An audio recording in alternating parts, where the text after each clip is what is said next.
Barcelona's choice to send Joao Amaral to the FIFA U20 World Cup in Chile reads like a small decisive pivot with huge consequences, a chess move born of necessity and ambition. The club that once spent freely on marquee names now finds its future tied to the scouts who travel dusty stadiums and late-night hotels, the men whose notebooks hold the names that may one day carry the Blaugrana crest. Amaral arrives with more than binoculars. He carries a mandate: discover players who can step into Hansi Flick's plans and, crucially, be acquired at prices a strained budget can swallow. This is talent hunting as strategy, not luxury. Barcelona's academy has always been its heartbeat, but in an era of financial constraint, the heartbeat must be protected and amplified by smart scouting, the kind that turns unknown teenagers into starters or into assets that keep the club afloat. That's the math behind Amaral's trip. Find the ones who can be moulded, the late bloomers and the overlooked stars, the sort of prospects who can thrust the first team forward or be sold later for an essential profit. Amaral is not a headline coach or a flashy director. He is Deco's trusted operative, a figure whose appointment signals a deliberate return to old Barca instincts. Invest in vision, not vanity. He will not be alone. A scouting entourage will comb Chilean venues, watching movements and reactions, assessing how a player reads the game under tournament pressure. What scouts prize at tournaments like the U20 World Cup is not the perfect finish or the single long pass. It is traits, physical ceiling, decision-making speed, resilience, and a profile that adapts to Barcelona's philosophy. A midfielder who shields space like a young Pedri, a defender with the composure to play out from the back, a forward with the burst and intelligence to unsettle defences.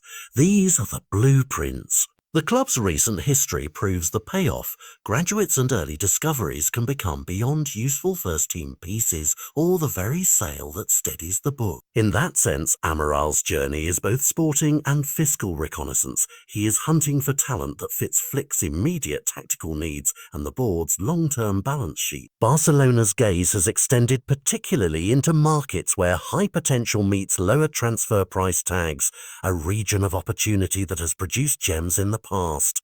Players like Rooney Bardet and others are evidence that investing in youth identification pays dividends on pitch and in ledger. For Flick, fresh young legs and fearless minds are not optional.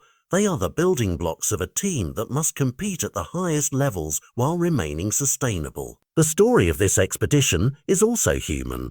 For the teenagers who line up in Chile, Amaral's notebook could be the moment that splits life before and after discovery.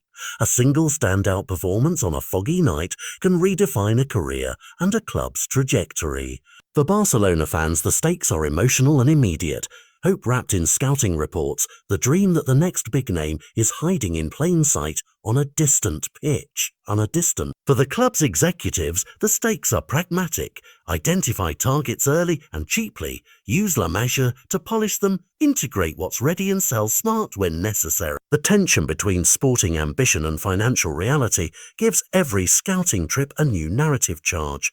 It's why Amaral's presence in Chile feels less like routine business and more like decisive action. In the weeks that follow the tournament, names will emerge in whispers and columns, agents will grin, and analysts will pass footage. The crucial task will be converting what scouting sees on a few intense matches into trustworthy judgments, the kind that lead to signings that feel like solutions, not risks. If Amaral finds even one player who ticks Barca's boxes, tactical intelligence, technical splendour, and the temperament to thrive at Camp Nou, then this trip will be remembered as the quiet turning point that helped rebuild a team through imagination and patience. In the end, Barcelona's future may not arrive as a headline-grabbing transfer, but as the patient work of a scouting network, a Portuguese chief, and a generation of players who step out of obscurity in Chile and straight into the centre of a club's revival.